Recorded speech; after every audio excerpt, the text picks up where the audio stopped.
Prince Andrew and the former President Bill Clinton have been named in newly released court documents relating to the sex offender Jeffrey Epstein. My life would have gone. Not the person that did it. Becoming very angry. It's like, all right, fine. Hundreds of court documents related to the case against Jeffrey Epstein unsealed this week. Imagine a place so discreet and hidden that whispers of what goes on there have triggered conspiracy theories for years. Now, with new footage popping up, those dark suspicions are being thrown into the spotlight once again. For decades, Jeffrey Epstein's island was cloaked in mystery, visited by the elite, and guarded with shocking precision. But as more survivors speak up and investigators dig deeper, a fresh piece of evidence has surfaced, revealing another layer of the sinister reality that existed there. The internet is now buzzing as a shocking new video of Jeffrey Epstein's island goes viral. The infamous Little St. James Island. Everything up and around Little St. James Island looks like other Caribbean islands, turquoise water and green vegetation. However, beyond the visually attractive images, one can find a different story, a sinister one that has earned this piece of land the dark reputation of Epstein's Island, the place of victims' suffering and the powerful's vices. This once lovely resort island in the United States Virgin Islands has become a hotbed of some of the severest charges in history. Rub my chest in the massage also was inappropriate. The very ground that once hosted serene getaways now carries the weight of countless disturbing secrets, transforming the island into a symbol of everything that can go wrong when power and privilege collide with unrestrained immorality. This is the story of how Little St. James gradually became infamous. Jeffrey Epstein, a man whose enigma was as infamous as his power, bought the island in 1998 for $7.95 million. At first, the construction of the estate resembled any other upper-class decision of a financier. In reality, it was the start of a change that would leave a scar on the island's history. Little St. James was no longer just a portion of Eden. It transformed into an enshrouded sanctuary, one that was constructed to ensure that what happened within those walls would remain hidden from the world outside. Epstein wasn't merely investing in real estate property. He was building the secret kingdom of his arcane fantasies.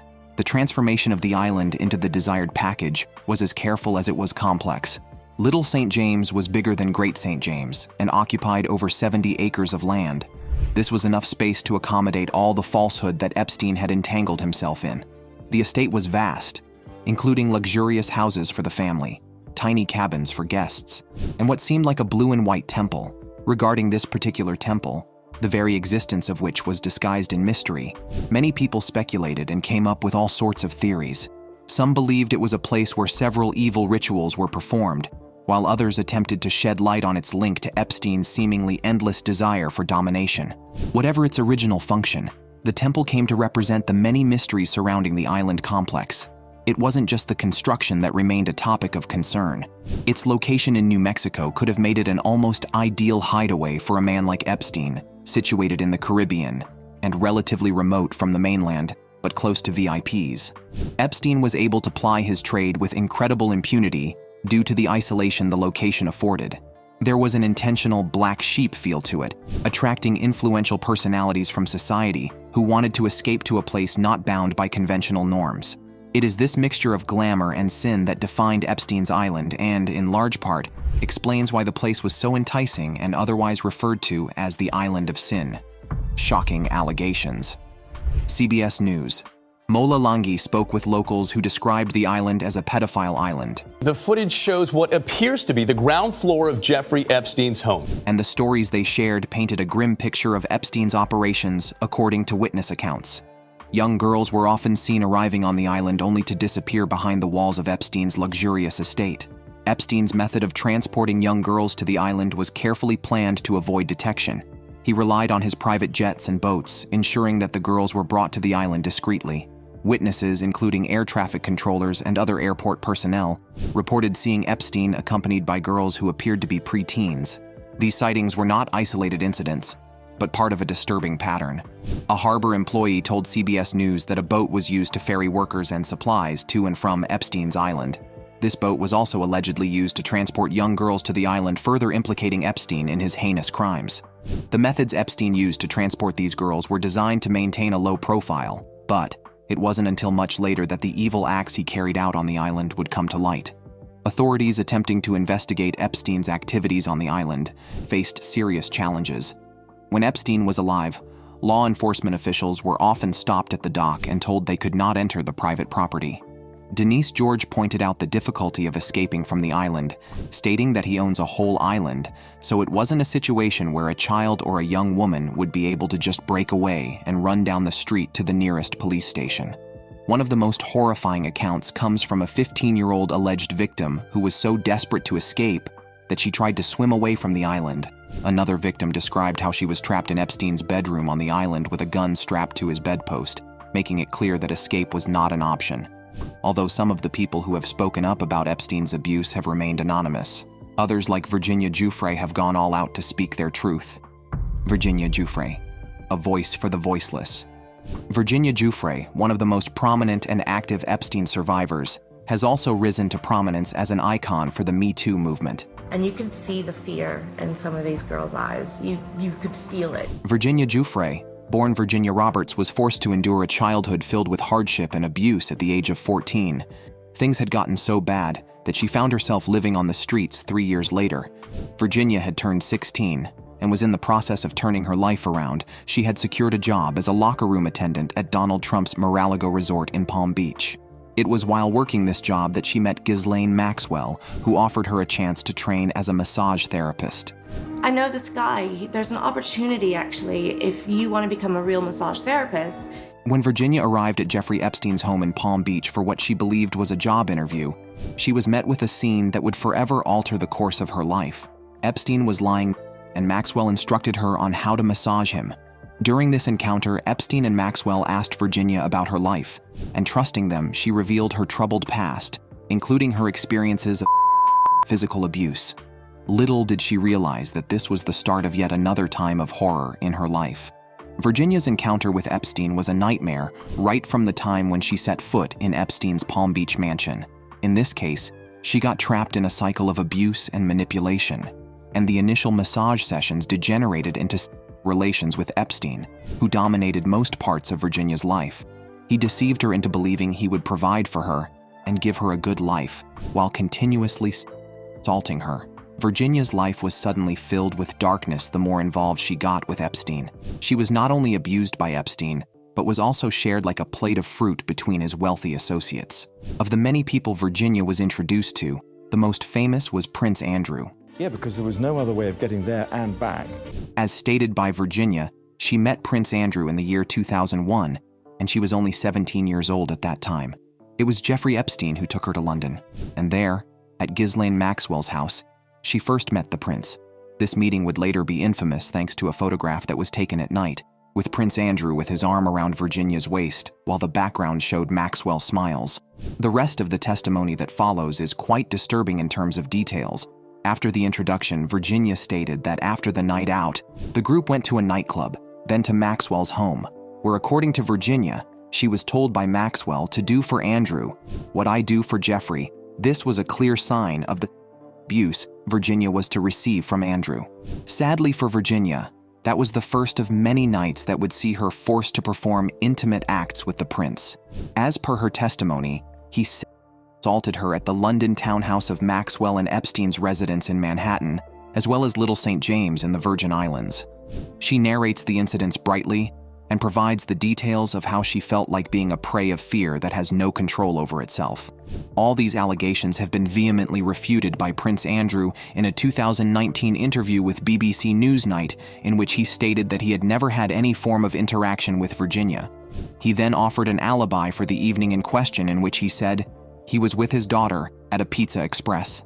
Besides that, he made it evident that the account of their encounters with Virginia never happened. Easily, one of the most contentious strategies used by Prince Andrew's defense team was the proposition that the Duke of York could not have been sweating, as Virginia described, as he had a condition that meant he could not sweat profusely, alleged by Virginia. The legal developments that followed Virginia's testimonies are tortuous and closely followed across the country. In 2021, Virginia brought a civil legal case against Prince Andrew in the United States for sexual misconduct. It accused Prince Andrew of subjecting her to emotional trauma, The subsequent legal proceedings attracted the interest and attention of the media and common people, as the parties concerned included a member of the British royal family and criminal sexual misconduct. The legal representation of Prince Andrew tried to get the case thrown out of court several times. Their defense was that the case Virginia brought against the Duke was invalid because of clauses she signed and agreed to with Epstein in their settlement agreement that protected other individuals. However, a judge dismissed these arguments and allowed the case to go on, creating the possibility of a trial on February 15, 2022. Later, in a statement from both parties, it was announced that they had come to an out-of-the-court settlement. The legal battle between Virginia and the British royal was widely publicized, and his presence on Epstein Island drew significant attention. But, according to new information obtained from recently unsealed court documents, Prince Andrew wasn't the only influential figure to visit the island. So many other painful stories have been brought to light, and each one reveals these horrifying features of Epstein's business, including that of Sarah Ransom, who remembered being groomed by Maxwell and later lured into Epstein's properties. She seized the occasion to explain how victims were coerced into believing that they had only one choice, which was to be silenced. Also, Jennifer Arraoz spoke about being assaulted by Epstein when she was just 15. She emphasized the emotional toll it took on her life and how she felt silenced for years due to fear and shame. Catherine McFarlane wasn't left out as she shared her experience of being preyed upon at a young age. She detailed how Epstein exploited vulnerable girls seeking help or mentorship. The arrest of Jeffrey Epstein in July 2019 marked the beginning of the end for the wealthy financier, unveiling a sinister world hidden behind his carefully maintained facade. As Epstein's wrist cuffs snapped into place, the veil of secrecy surrounding his infamous Little St. James Island, often dubbed the Island of Sin by the press, began to unravel, exposing a dark reality steeped in manipulation, power, and exploitation. What once appeared to be a luxurious escape for the rich and powerful was now laid bare as a playground for horrors. Survivors of Epstein's crimes stepped forward with harrowing accounts that revealed a complex web of deceit and coercion. They described being lured with promises of a better life, scholarships, jobs, and easy money, only to find themselves trapped in a cycle of abuse. Epstein, along with his enablers, built this predatory empire by exploiting vulnerabilities and stripping away the agency of those he ensnared. The testimonies painted a bleak picture. Victims of all ages, manipulated and groomed through calculated psychological tactics, were subjected to years of unimaginable suffering. Gizan Maxwell, an accomplice. The central question that echoed through the public was how Epstein's extensive and well-organized operations remained hidden for so long, operating in plain sight within elite circles. As the layers of secrecy peeled away, the spotlight fell on high-profile figures connected to Epstein. Celebrities, politicians, and business leaders who once enjoyed unblemished reputations found themselves implicated in the scandal. Some managed to distance themselves, while others were unable to escape the stain of association. This sudden fall from grace exposed the fragility of fame and power, especially when tied to such hideous abuses. One name that surfaced repeatedly was Gizan Maxwell. Often portrayed as Epstein's close friend and assistant, Maxwell's involvement went far deeper. Witnesses and investigative reports revealed her as an active participant in Epstein's predatory schemes. More than just an enabler, Maxwell was described as a key figure in identifying, grooming, and recruiting young girls for Epstein. Her social connections, stemming from her influential British family, allowed her to move effortlessly through high society, making her recruitment efforts all the more effective. Maxwell's role was not limited to recruitment. She meticulously planned Epstein's travel arrangements on the notorious Lolita Express, sleazy Wall Street tycoon Jeffrey Epstein used the Lolita Express, organized his calendar, and ensured a steady stream of victims. Her ability to present herself as a caring confidant to the girls she preyed upon made her a crucial player in maintaining Epstein's operation. The facade she projected masked the cold, calculated nature of her actions, solidifying her as a key figure in this dark narrative. The revelations that came to light during Maxwell's trial in 2021 shattered any lingering perceptions of her as merely an accomplice. Testimonies during the proceedings revealed the full extent of her involvement, showing that she was not just a facilitator, but an integral part of Epstein's criminal enterprise. Her trial pulled back the curtain on the day-to-day logistics of Epstein's operations, painting a chilling picture of how their coordinated efforts allowed such abuses to flourish. Investigating Epstein's social circle, Gizan Maxwell and co. Exploring the social connections surrounding Jeffrey Epstein reveals a deeply entwined network of influential figures that played a significant role in his life and operations. At the heart of this web lies Gizan Maxwell, a British socialite whose relationship with Epstein went far beyond that of a girlfriend or associate. Maxwell is widely believed to have been integral in orchestrating the operations that would later emerge as one of the most notorious global scandals of recent history. But Epstein's reach extended far beyond Maxwell, connecting him with powerful people across different continents, industries, and profiles, making his network both versatile and insidious. The geography of Epstein's actions is as telling as the profiles of those involved. His connections spanned nations and sectors, blending social, political, and financial circles into a tightly woven web of secrecy. Investigators found themselves constantly hitting dead ends, as each connection uncovered only seemed to deepen the mystery, raising more questions than answers. One of the most high-profile figures associated with Epstein is former President Bill Clinton. The media spotlight intensified when it was revealed that Clinton had been a passenger on Epstein's infamous private jet, the Lolita Express, multiple times.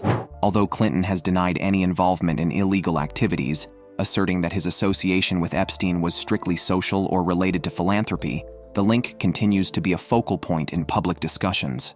The mere fact of his presence on that jet, coupled with the ongoing revelations, has left an indelible stain on his legacy. Prince Andrew, the Duke of York, is another name that has been repeatedly dragged into Epstein's scandal. His long-standing friendship with Epstein placed him at the center of public scrutiny, particularly as accusations of sexual abuse emerged.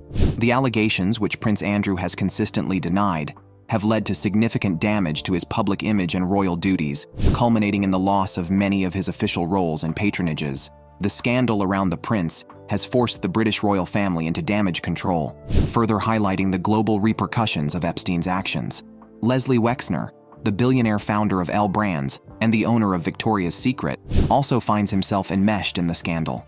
Wexner's close ties with Epstein were both personal and professional, with Epstein managing Wexner's finances for years. Allegations have surfaced suggesting that Wexner may have either knowingly or unknowingly facilitated Epstein's activities by granting him extraordinary financial control. While Wexner has denied awareness of Epstein's crimes, questions remain about the extent of his involvement and whether he was simply an unwitting enabler or more actively complicit.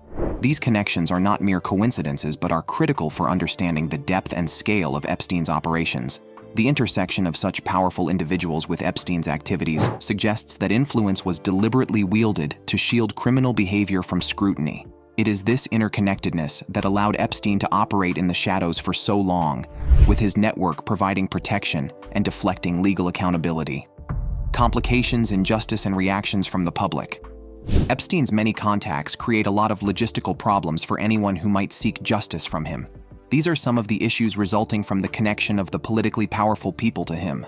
The affiliation of connected professionals is a disadvantage because it creates multiple layers of evasion and obfuscation.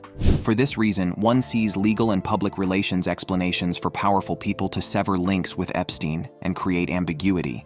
Moreover, the victims of Epstein are under pressure when the abusers are people of power and glamour.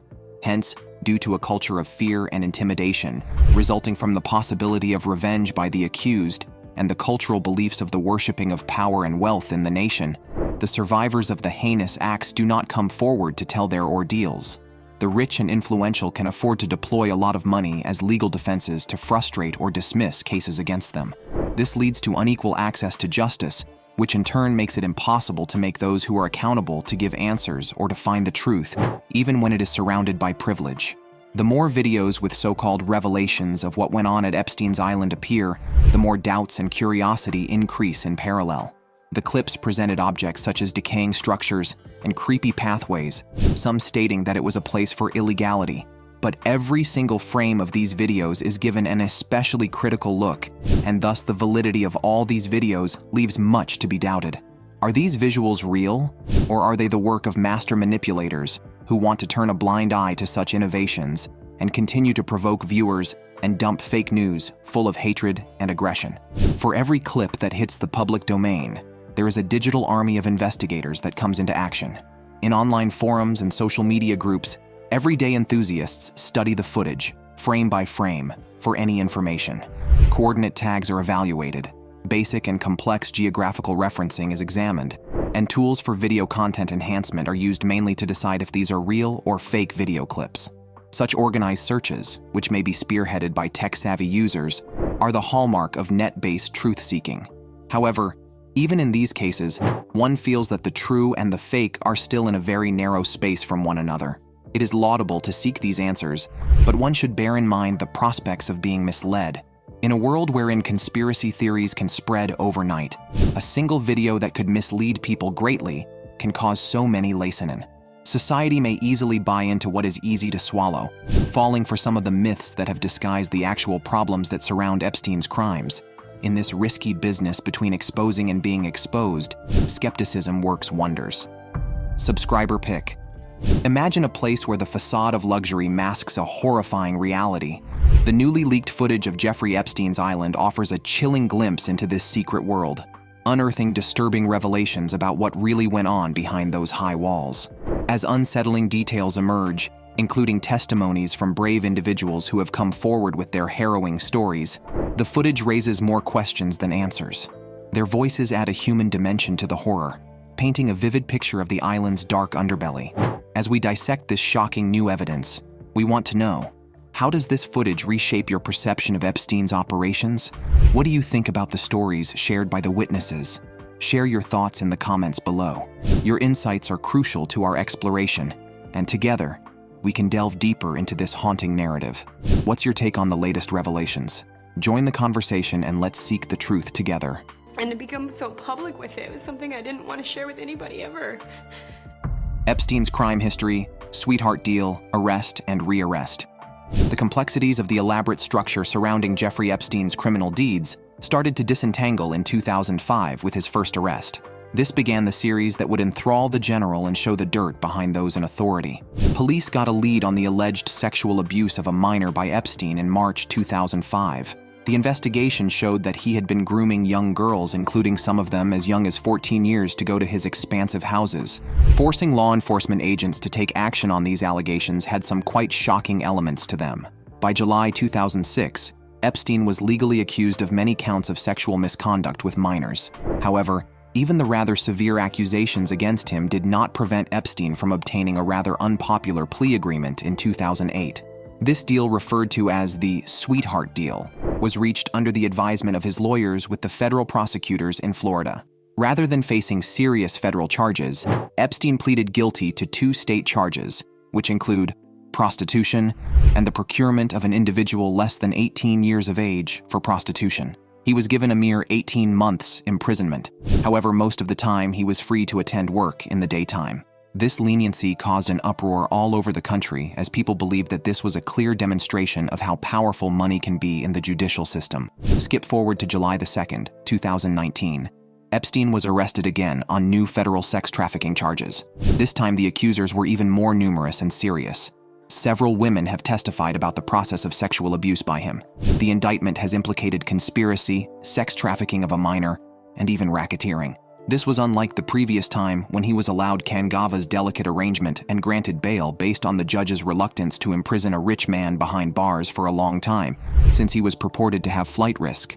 This second arrest was followed by increased media attention and social exposure, not only to Epstein, but also to all the people who were connected with him. Details of the search at Epstein's properties and findings. Following his second arrest, police raids were conducted on several of Epstein's properties, such as his Manhattan mansion and his private island of Little St. James. What they discovered is something that, given the state of the people, can be described as the last straw that broke the camel's back.